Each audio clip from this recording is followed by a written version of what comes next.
Welcome friends. बात लगातार मुहावरों की हो रही है। एक और सेशन मुहावरों का। मेरे पीछे बोर्ड पर आप कुछ मुहावरे देख रहे हैं। इनमें से कुछ ऐसे मुहावरे हैं, कुछ ऐसे इडियम्स हैं जिनको मैंने हाईलाइट कर दिया है। आस्क योरसेल्फ, थोड़ी देर के लिए अगर आप चाहें तो इस वीडियो को रोक लीजिए और जितने भी हाईलाइटेड मुहावरे हैं आप अपने आप से पूछिए कि आपको क्या इनके मतलब पता है। और यदि आप इनका मतलब जानते हैं तो उस मतलब को भी आप पेपर में लिख लीजिए।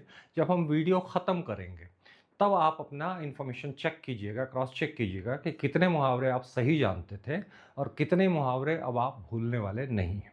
ऐसा मैं इसलिए भी बोल रहा हूँ कि कई बार मैं खुद मुहावरा को याद करता हूँ और कुछ समय बाद 2 3 4 6 महीने के बाद मैं देखता हूँ कि वो मेरे दिमाग से वैनिश हो गया है। मुझे उसका एग्जैक्ट मतलब नहीं पता है। तो आज जब हम जिन मुहावरों पे बात करेंगे तो हम कहीं ना कहीं उनका ओरिजिन या ये वाला मुहावरा, ये वाला इडियम क्यों पड़ा, उसके बैकड्रॉप में अगर कोई स्टोरी है तो उसके बारे में भी बात करते चलेंगे। इस बात को श्योर करने के लिए कि हम इनको न भूल पाएँ और ये हमारी पर्सनल डिक्शनरी का हिस्सा बन जाए। तो शुरू करते हैं मुहावरों से। जो पहला जो यहाँ पे फर्स्ट इडियम आपको दिख रहा है, अंडर द वेदर। इसका मतलब शायद आपको पता होगा। अंडर द वेदर का मतलब होता है आपकी तबीयत खराब होना। छोटी मोटी ऐसी कोई आपको जुकाम हो जाता है, सर्दी हो जाती है, स्टमक एक होता है, इस टाइप की कोई चीज़ होती है, इसको हम लोग अंडर द वेदर बोलते हैं।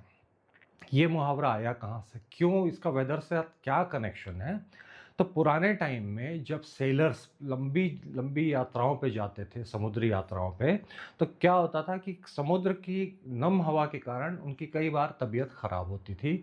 कई बार उनका स्टमक अपसेट हो जाता था, कई बार उनको वोमिटिंग सेंसेशन कंटिन्यू होने लगते थे। वैसी कंडीशन में वो जहाज़ के डेक पर, जो जहाज़ का सबसे सामने वाला जो हिस्सा होता है, वहाँ पर जाके झुक के एक छोटी सी वहाँ पे जगह उनके लिए डेजिग्नेटेड होती थी। उस जगह पर जाकर वो आराम किया करते थे, जो डेक पे सामने साइड होती थी। और वो थोड़ी सी कवर्ड जगह होती थी तो उस पर झुक कर उन लोग अंदर घुसते थे। ये मुहावरा कुल मिलाकर था कि अंडर द वेदर बो। बो मतलब झुकने वाला था। तो वे उस जगह पर जाकर रुकते थे जिनकी तबीयत खराब होती थी और वहीं पर रेस्ट किया करते थे जब तक वे ठीक नहीं हो जाते थे। तो अंडर द वेदर का मतलब तबीयत खराब होना, सर्दी जुकाम होना या माइल्ड फीवर होना, ये वाला मुहावरा वहाँ से निकला है। ब्रेक अ लेग, सुनने में ऐसा लगता है कि पैर तोड़ने से रिलेटेड कोई बात हो रही है, लेकिन ऐसा कुछ भी नहीं है। रादर ये एक बहुत इंटरेस्टिंग ओरिजिन है। ये हमारे सुपरस्टिशन से जुड़ा हुआ है। पुराने समय में थिएटर करने वाले लोग जब परफॉर्मेंस के लिए फाइनली स्टेज पर उतरने वाले होते थे तो उनके जो पार्टनर्स होते थे, कलीग होते थे, उन लोग कई बार उनको बेस्ट ऑफ लक बोला करते थे। और उनको ये सुपरस्टिशन होता था कुछ लोगों को कि बेस्ट ऑफ लक बोलने से मेरा परफॉर्मेंस खराब हो जाता है, तो मुझे बेस्ट ऑफ लक मत बोला करो। अब बैड लक तो हम बोल नहीं सकते थे, तो उस दौर में ये वाला मुहावरा गढ़ाया गया, ब्रेक अ लेग। इसका मतलब होता है जब आप कोई बड़ी चुनौती का सामना करने जा रहे हैं तो आपको जो मैं शुभकामनाएं देता हूँ कि जाओ विजयी हो जाओ, अच्छा परफॉर्म करो, उस चीज़ को एक्सप्रेस करने के लिए ब्रेक अ लेग बोला जाता है। तो ब्रेक अ लेग मतलब आप मान लीजिए किसी बड़ी एग्जाम में बैठने जा रहे हैं तो मैं आपको बोल सकता हूँ go perform good and break a leg. तो ब्रेक अ लेग का कभी भी मतलब पैर तोड़ने से रिलेटेड मत लीजिएगा। इसका मतलब किसी बड़े काम के लिए जाते हुए व्यक्ति को शुभकामनाएं देना होता है। तीसरे नंबर पे आते हैं, bite the bullet. Bite the bullet भी ये वर्ल्ड वॉर 2 के आसपास का मुहावरा है, बल्कि हो सकता है और पीछे का होगा। उस दौर की बात है जहाँ पे जो वुंडेड सोल्जर्स होते थे उनको सर्जरी की ज़रूरत होती थी और पेन किलर यदि उनके पास नहीं होता था तो डॉक्टर्स उन्हें एक बुलेट, जो उनके पास बुलेट होती थी, बंदूक की जो गोली होती थी, वो देते थे और कहते थे इसको अपने दांतों के बीच में दबा लो until I finish my surgery. तो वो आदमी होश में रहता था, उसकी सर्जरी हो रही होती थी और चीख रोकने या दर्द को सहने के लिए वो आदमी लगातार अपने दांतों में बुलेट दबाया रहता था। यहाँ से ये वाला मुहावरा निकला है, bite the bullet. Bite the bullet का मतलब क्या होता है? किसी अनप्लीजेंट सिचुएशन को, किसी ऐसे मुश्किल काम को जिसको आप बिल्कुल नहीं करना चाहते लेकिन आप इसलिए कर रहे हैं क्योंकि उसे करना बहुत ज़रूरी है। तो किसी ज़रूरी काम को करने के लिए आपको जो पेन्स, जो अपमान, जो दर्द सहना पड़ता है, वो सहते हुए भी यदि आप वो काम कर रहे हैं तो you are a good example of biting the bullet. Now bleed blue, ये भी बड़ा अजीब सा लगता है। ब्लीड ब्लू का क्या मतलब होता है? इसका मतलब होता है किसी भी पंथ का, किसी भी क्लब का, किसी भी टीम का, किसी भी पार्टी का कट्टर समर्थक जो उसके अगेंस्ट कुछ सुनने को तैयार नहीं होता है, उसको हम लोग ब्लीड ब्लू बोलते हैं। यदि मैं बोलता हूँ he bleeds blue for the football club and he never misses a match of that particular club, इसका मतलब होता है वो उस फुटबॉल क्लब का कट्टर फैन है और उसका कोई भी मैच मिस नहीं कर सकता। उस क्लब के विरोध में वो कुछ भी सुनने को तैयार नहीं होता है। तो जो कट्टर समर्थक होता है उसके लिए हम लोग ब्लीड ब्लू शब्द का यूज़ करते हैं, मुहावरे का।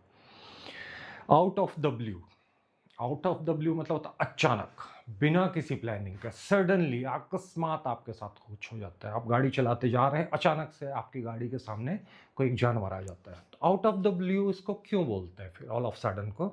आउट ऑफ द ब्लू इसलिए बोलते हैं कि जैसे अभी आकाश नीला है, बारिश के कहीं कोई चांस नहीं है, लेकिन अचानक से मौसम पूरी तरह से बदल जाता है, काले बादल आते हैं, बिजलियां चमकने लगती हैं और बारिश चालू हो जाती है। तो बिना किसी प्लानिंग के, बिना किसी संभावना के, बिल्कुल नीला आसमान था, बारिश के कोई चांस नहीं थे, बारिश होने लग गई, अचानक सब कुछ हुआ। तो आउट ऑफ द ब्लू का मतलब होता है अचानक से। मैं पढ़ाई कर रहा था, अचानक लाइट चली गई। खैर, लाइट तो हमेशा अचानक ही जाती है। तो आउट ऑफ द ब्लू का मतलब अचानक से, बिना किसी प्री प्लानिंग के, बिना किसी प्रायर इंडिकेशन के। Once in a blue moon, mostly क्या होता है कि जो फुल मून होता है, जिसको हम लोग हिंदी में पूर्णिमा नाम से जानते हैं, वो किसी भी महीने में एक ही बार आती है।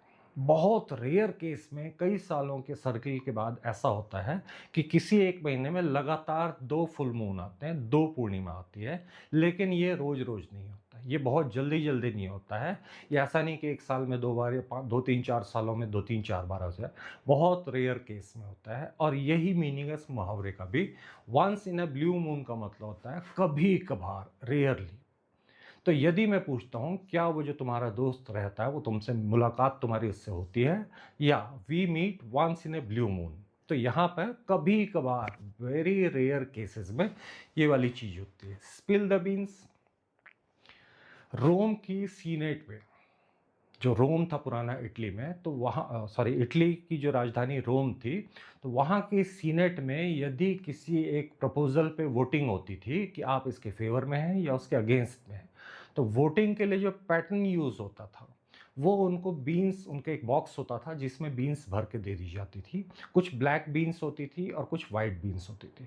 तो जिनको उस पर्टिकुलर प्रपोजल के फेवर में वोट करना होता था वो अपनी वाइट बीन्स निकालते थे, और जिनको उसके अगेंस्ट में वोट करना होता था उन लोग ब्लैक बीन्स, मतलब अपने बॉक्स में से ब्लैक बीन्स निकाल कर सामने रखा करते थे। बाद में उन बीन्स को काउंट किया जाता था, जिसकी संख्या ज़्यादा हो उसको वोटिंग में विजयी मान लिया जाता था।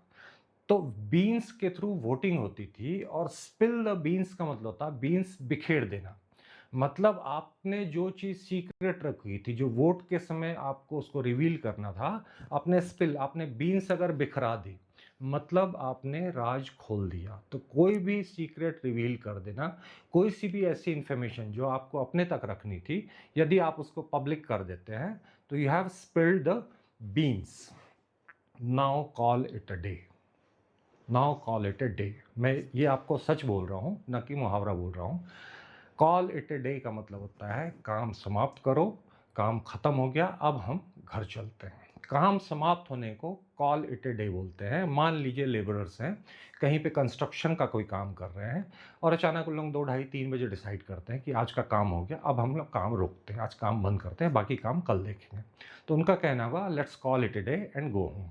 तो let's call it a day का मतलब होता है आज का काम समाप्त हो गया, आज का दिन बीत गया, अब हम काम रोक रहे हैं। तो ये कुछ मुहावरे थे जिनको मैंने हाईलाइट किया था। अब आप अपने आप से पूछिए कि इनमें से कितने मुहावरों के आपको मतलब याद रहने वाले हैं, या इस वीडियो को देखने से पहले कितने मुहावरे आप जानते थे। वंस अगेन मैं फिर बोलूँगा, भाषा को अच्छे से समझने के लिए, लिखने के लिए, बोलने के लिए मुहावरों की जो ज़रूरत होती है वो बहुत ज़्यादा होती है। आप इसको माने या ना माने, सिर्फ टेंस या वॉइस या नरेशन के थ्रू आप इंग्लिश नहीं बोल सकते। जब आप किसी नेटिव स्पीकर को बोलते सुनेंगे तो आप देखेंगे हर सेकंड या थर्ड सेंटेंस में वो एक या एक से ज़्यादा मुहावरों का प्रयोग करते ही करते हैं। तो ये था हमारा आज का मुहावरों का सेशन। अगले वीडियो में मिलते हैं कुछ और नए मुहावरों के साथ या किसी और टॉपिक के साथ।